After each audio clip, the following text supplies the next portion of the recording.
Dryers are not supposed to be this loud.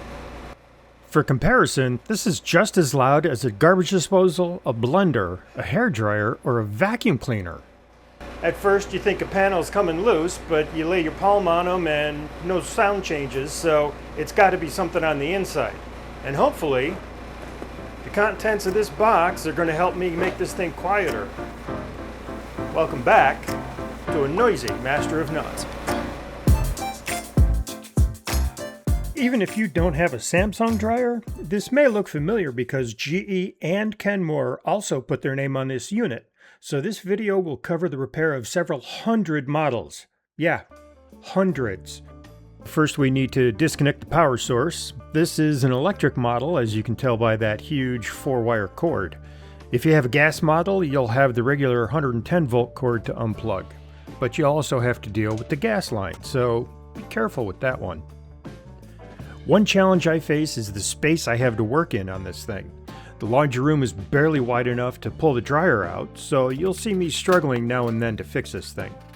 As it is, we have to access both the front and the back of the unit, so I'll be contorting myself every once in a while during this process. Alright, to bring you up to speed, you saw me remove the lid, remove the 4 screws holding in the front control panel, and a couple of screws holding in this control board. What I'm doing now, behind that big fist of mine, is disconnecting the wires to that control panel.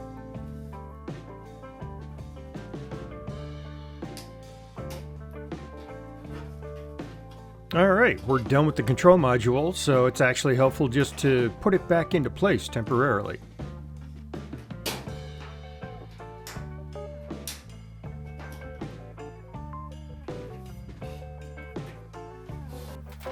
Now that cord is loose, we can remove the control panel and then remove the entire front cover. There's 2 screws behind the door, and some people will remove the door, but I don't think that's necessary as long as you're fairly careful with it. After all, that is glass, and we don't want to have to replace it.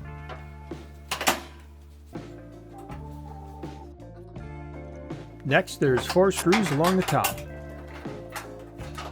But before you go yanking the panel away, there's this cord at the top. Just give the wire harness a yank and she'll come free.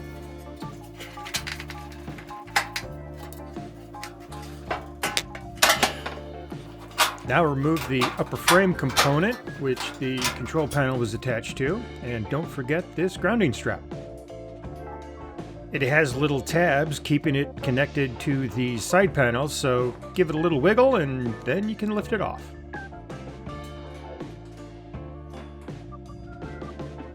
But first, this nylon clip needs to be removed, so just give it a little pinch and it'll fall right out.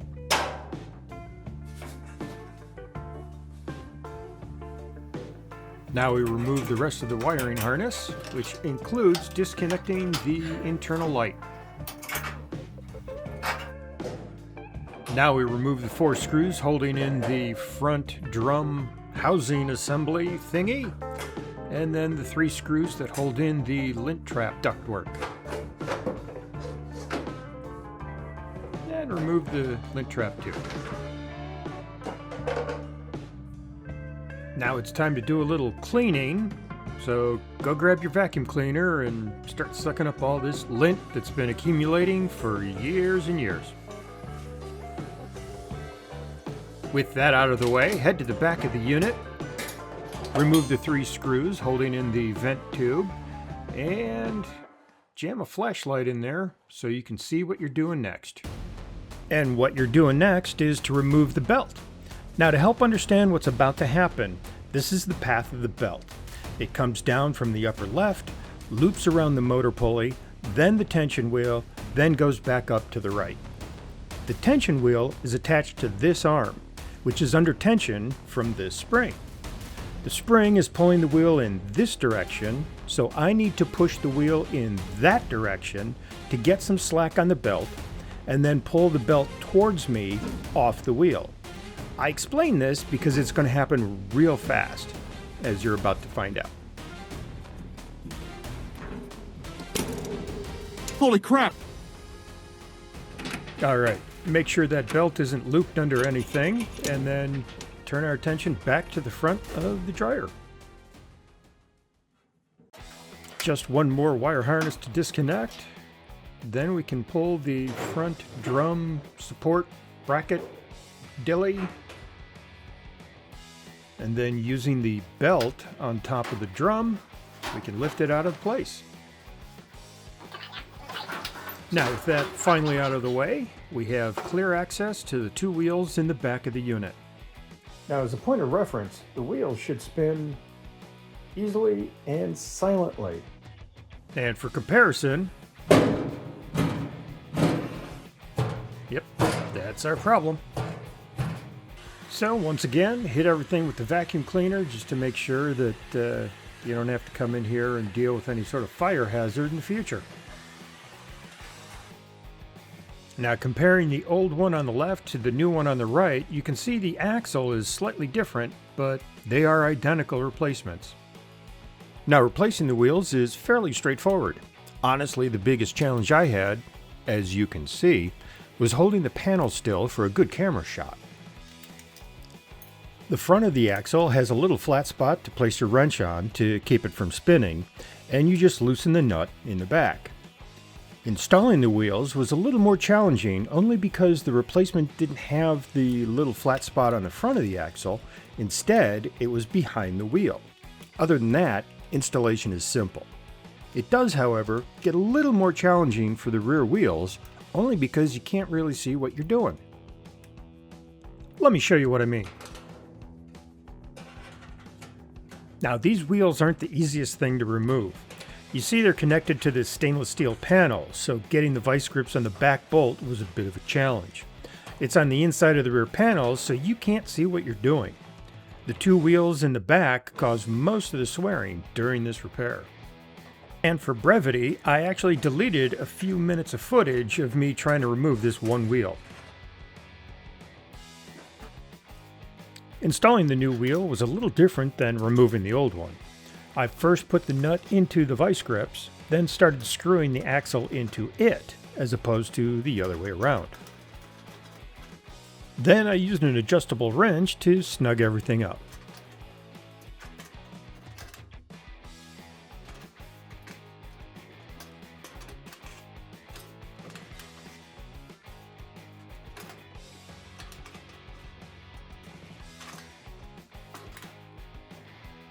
Ooh, that's nice.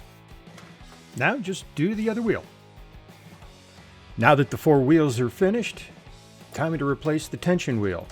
It's held in with a single screw, so it's fairly easy to install. Just make sure that you put the little arm under that sensor trigger, which is used to stop the motor spinning when the belt breaks.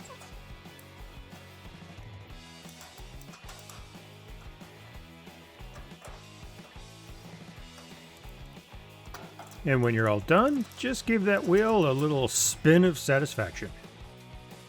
So our new belt, one side is smooth, the other is ribbed. It's very important that the ribbed part goes on the outside of the case because of the way it wraps around the pulley on the motor. Now, for some reason I made things more difficult for myself by leaving the old belt on the drum as I installed it. Don't do what I did. Install the new belt on the drum, then use it to lift it in place. Would have been so much easier. Now it's time to go to the back end of the dryer and connect the belt up. It is a bit of a challenge with that spring being so tight, but I was able to use one hand to push the wheel up, giving me enough slack to wrap the belt around the motor pulley. What really made a big difference for me is using my thumb on my left hand and push the belt onto the motor, using the rest of my hand to push that tension wheel as far as it could go.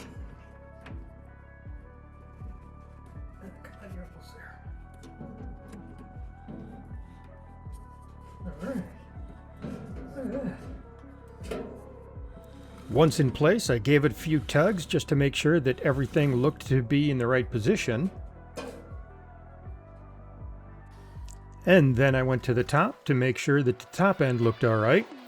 Gave the barrel a couple of spins just to make sure that it sat in the proper alignment. Alright, it's time to officially start putting everything back where it belongs. First part is this thingy that holds the barrel up. You have to make sure that the barrel is sitting on the two wheels that you just replaced. Then lift the faceplate up into the notches on the dryer frame. Reinstall the 4 screws. Reconnect one of the wiring harnesses. Reinstall the ductwork. Resecure the top wire harness. Reinstall the upper front bracket.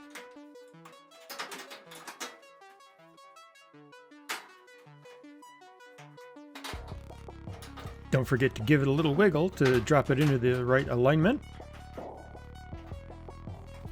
Reconnect the grounding strap.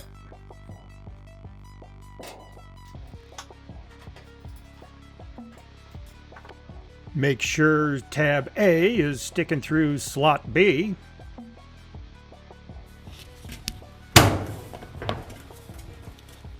When putting the front panel back in place, we've got 3 tabs it's got to sit in. One's in place. Bring it up. Connect the door sensor wiring harness. Snug it down with 4 screws at the top and 2 behind the door. Time to install the control panel. Just make sure you run the wire harness through its little cubby hole first. Then lift it and snap it into place. Reconnect the wiring harness.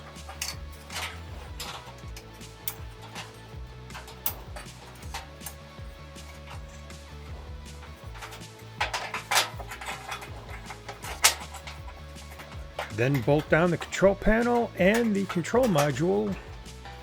Then you can reinstall the lid. Last thing to do, plug it back into the wall and see how it sounds.